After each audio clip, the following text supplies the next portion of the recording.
Declan Goff here.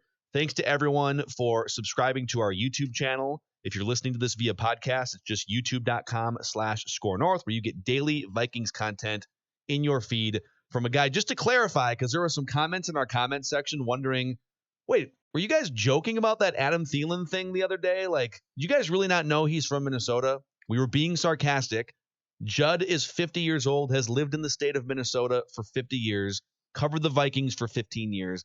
I covered the Vikings. I am 35 years old. We are lifelong Minnesota sports people for the new viewers on YouTube. Just to clarify, like, we were being sarcastic. I can't believe I have to clarify that, but here we are. So Thielen is from here. He's from Minnesota. I also we did find that out. Covered Adam Thielen's senior year when I was a sophomore at St. Cloud State. So I definitely. Why didn't you tell us this before then? I'm sorry. Dude, I'm sorry. Like, dude, you covered him. You knew about this and you didn't share it. Do you realize how much the Mavericks kicked the Huskies' butt in Division II football? Okay, I don't want to talk about it. Well, the Huskies aren't going to have to concern themselves with football any longer, Thanks, Declan. Judd. So, Appreciate it. Man, low. R.I.P. Sorry, Dex. R.I.P. At least you still have the red carpet. Wait. Nope.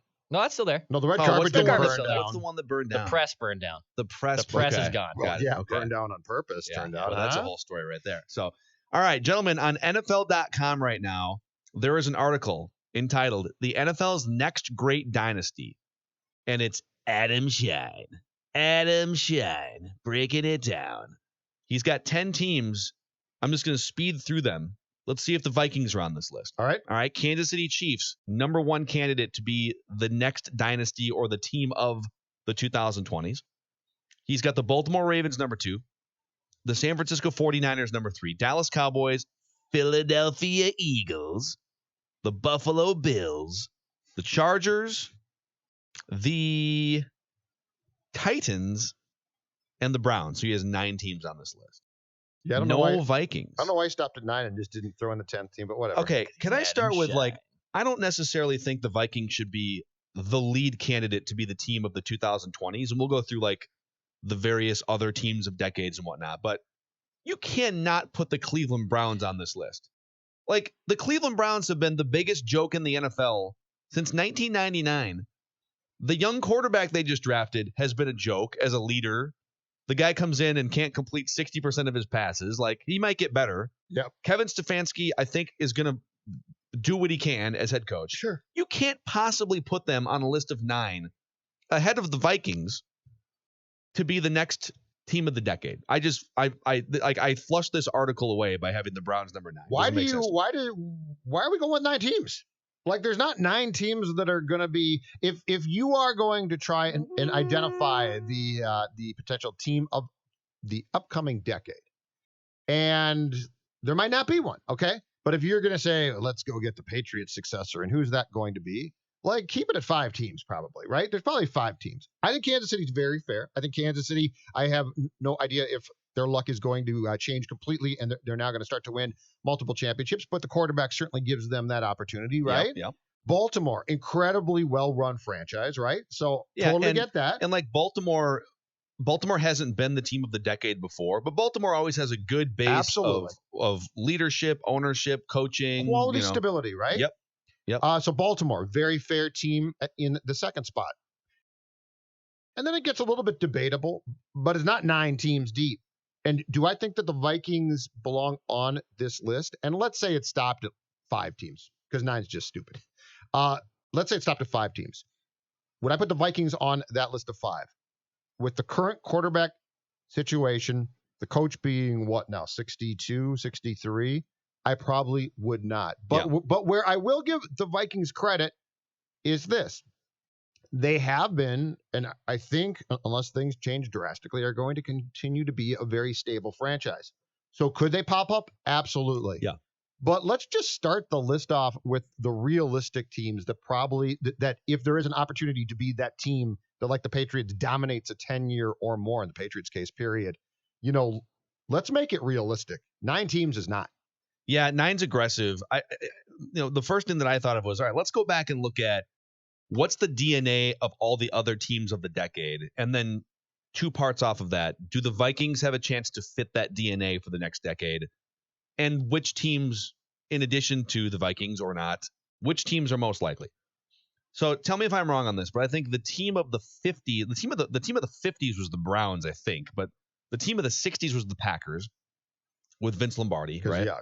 Yes. Multiple NFL championships and 2 Super Bowl championships. Yep. The Pittsburgh Steelers with 4 championships in the 70s have to be considered the team of the decade then. Mm-hmm. The San Francisco 49ers with, I think it was 4 championships, maybe 3 technically, in the 1990s or in the 1980s. Mm-hmm. The Dallas Cowboys, team of the 90s, dominance in the early part of the decade, and then they were good. Yeah. They were like a playoff team in the back half, but nobody else was great enough during that period to surpass the Cowboys. So the Cowboys, the team of the 90s. And then I've got the New England Patriots as the team of the 2000s and the 2010s. That's fair. Yep, Brady. They just ridiculous. The Brady years, yes. And so when you look to reverse engineer it, okay, what does the DNA of those franchises look like, and who has a chance to match it? Well, I think there are 3 main categories here: great coach, great quarterback, Hall of Fame coach / quarterback in most cases, and good to great defenses in most cases for all of those other teams of the decades. With the coaches, you had Vince Lombardi, Chuck Noll, Bill Walsh, Jimmy Johnson, and Bill Belichick. I believe all 5 of those guys are Hall of Fame coaches. Great quarterbacks: Bart Starr, Terry Bradshaw, Joe Montana, Troy Aikman, Tom Brady. All 5 of those guys are Hall of Famers. So you got Hall of Fame coach, Hall of Fame quarterback, and then good to great defenses. Mike Zimmer, to this point, like obviously some of this is chicken or the egg. Like if the Vikings were to win a Super Bowl, Mike Zimmer then becomes part of the conversation for great coaches. Like he'd be on a different level, and Kirk Cousins the same way. I don't see Kirk Cousins at all on the level of Tom Brady, Troy Aikman, Bart Starr for his era. Yeah. So do you have enough in the coach category or the defense category to sustain to be the team of the decade? The current age of coach is tough. Structure of how things are with the Vikings right now does not lead you to believe that they could be that team. How their run might, and if they get the right quarterback might, and if the replacement for Zimmer is the right guy might. I'm not putting it past the Vikings to be a very good team because I think for the most part they've been a very competently run franchise. But right now, with the components that they have in place, could this team pop up? Could this current version of this team pop up for 5 to 10 years? Absolutely not, I don't think. Here's my question, though. Is this exercise, and I do like the Chiefs a lot, but is this exercise one that is going to find for a 10-year period that this team does not exist? That the championships are going to be split. The Kansas Cities and Baltimore's and teams that certainly qualify for playoffs on a consistent basis might even stay in those patterns given their personnel and coaching, but that we are going to look now at a 10-year period that's not going to have that dominance. That's not going to have a 3-time Super Bowl champion. See, I would say just based on NFL history, a team will pop up and win 3 championships. I think every decade has had a team win 3 Super Bowls, right? Maybe the 2010s. I have to look. The Patriots won 3 of them. I'd have to go look. I think the Patriots had 3 and 3, 3 in the early part, but it's very rare if not flat out not. It might just be non-existent to find a decade in which there isn't a team that doesn't win at least 3 championships. So if we start with that parameter, which team right now as we go into this decade is most likely to win 3 Super Bowls over the next 10 years? Andy Reid and Pat Mahomes. I agree with Adam Schein. Is Andy Reid, though, is he going to be around as Chiefs coach? Not to wish bad luck on him, but just because of age. Kill off Andy Reid? Because of age. Well, I was being very, very careful not to try to say, and it came out wrong, that he might die on the job. Oh, no. Oh, yeah. But Andy Reid, but is he going to be on the sideline coaching as opposed to, let's say, on a couch retired by the time we get to 2025? I think Andy Reid, put it this way, Andy Reid at the end of this, not a young man. Well, he's not that old either. He's in his early 60s. And keep in mind, Andy Reid at the end of his Philadelphia run was as unhealthy, was as stressed out, had family problems. Okay. And instead of taking a couple steps back and maybe sitting out a couple years, he jumped right into a Chiefs job. I think Andy Reid I think that dude, if health allows, I think Andy Reid coaches at least until he's 70 years old. That dude is a lifer. He's a great coach. They're for sure going to get, if he wants it, 5 more years out of Andy Reid plus Pat Mahomes, and that might be enough to win 2 more Super Bowls. Mm-hmm. So That's the team that makes the most sense then. is there another team, like, look at the quarterbacks who like Aaron Rodgers is too old to I be. got a question for you. How good, in your opinion, is Lamar Jackson? I don't know yet. Like, I need to see one more season of him. because if If he does this for 10 years, yeah, then you're in great shape. yes. But is he the guy that we saw in 2019 for the next 10 years, or do defenses adjust to him a little bit? And, he's still good, but maybe not as dominant as he looked last season. Yeah, it is so hard to say. Like, it is obviously his mobility is what puts him above a lot of the other quarterbacks. If there's a way to corral that mobility, or if an injury takes place, when you're that reliant on your legs as a quarterback, it can be tough. Now, Russell Wilson's been reliant on his legs, mostly staying behind the line of scrimmage and keeping plays alive so he can throw a ball 15 yards down the field. Russell Wilson's only 31. I would put Russell Wilson higher up on the list of, like, most likely to lead a team of the decade in the 2020s than Lamar Jackson, even though there's a 8-year age gap. Because I think Russell Wilson can play until he's 38 or 39, and he can, he's a pocket passer when he wants to be.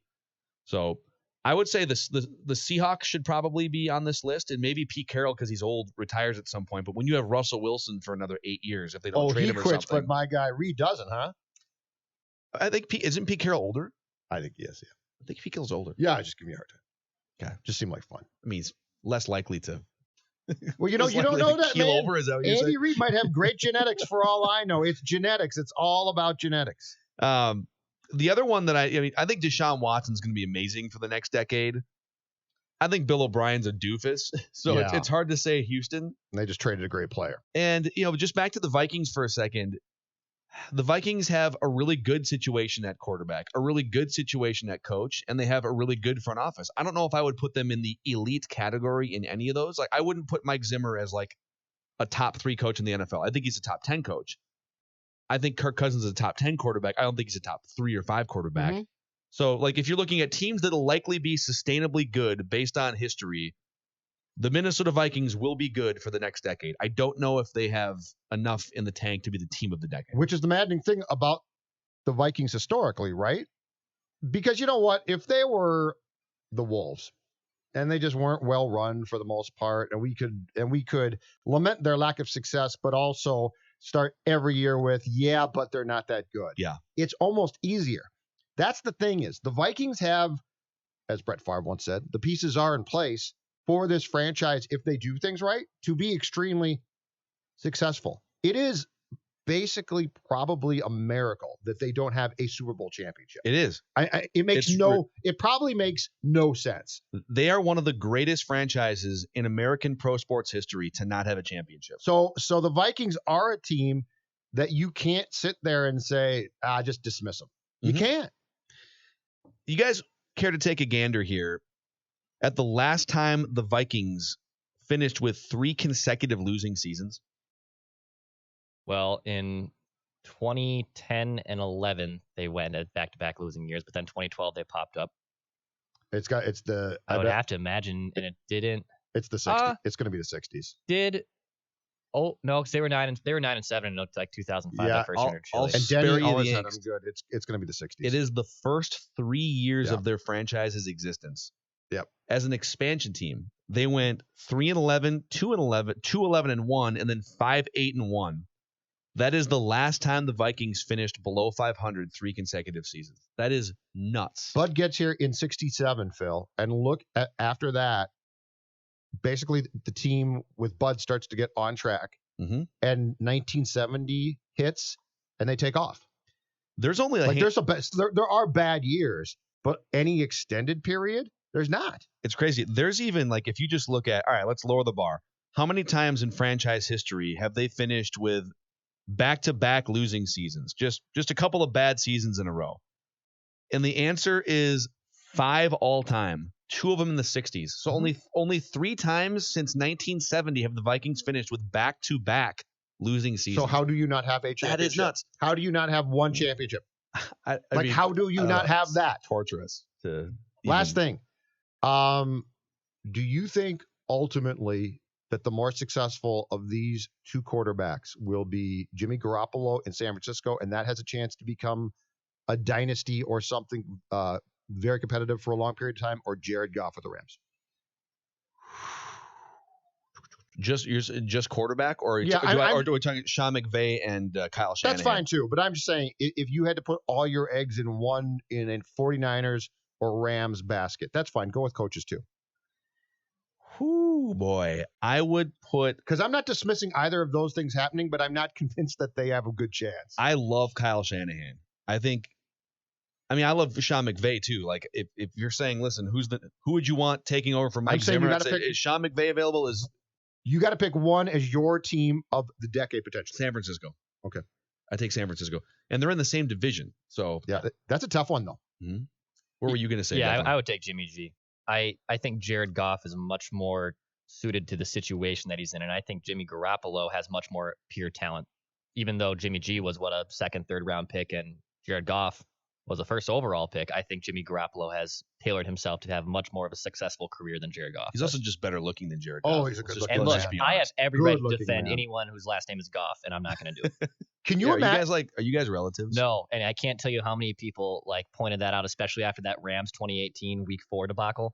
I called customer service a member for something I had, and they're like, "Oh, Declan Goff, you married to Jared?" What? No, I'm not. I'm not. Judd never gets that, by the way. No, can you guys imagine if Garoppolo played for McVay? Like the good-looking power there. Holy cow! What if he played for the Cardinals? Cliff Kingsbury and Jimmy Garoppolo.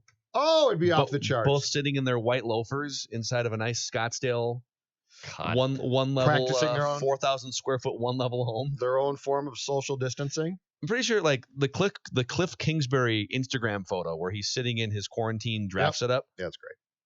That was it's like a nightclub. That was straight out of a GQ. Yeah. I think it was photo from GQ. session. I don't think it was. Oh, was it? I'm a little bit of joking, but I think it is. It looked like it was a GQ ad. It didn't look real. Guys, that's how Kingsbury lives every day. Dude, wouldn't it be hilarious if Mike Zimmer reenacted that photo? Just sitting there in his ranch, white loafers, oh my God, slick back hair. All right, that's a wrap on this episode of Purple Daily. I'm Phil Mackey. That's Judd Zulgad, Declan Goff. We appreciate you hanging out with us. You can always help the show and help Score North by subscribing to our YouTube channel, youtube.com/ScoreNorth, and by giving us a 5-star rating and a positive review on the Purple Daily podcast feed. Apple is a great spot. We'll see you.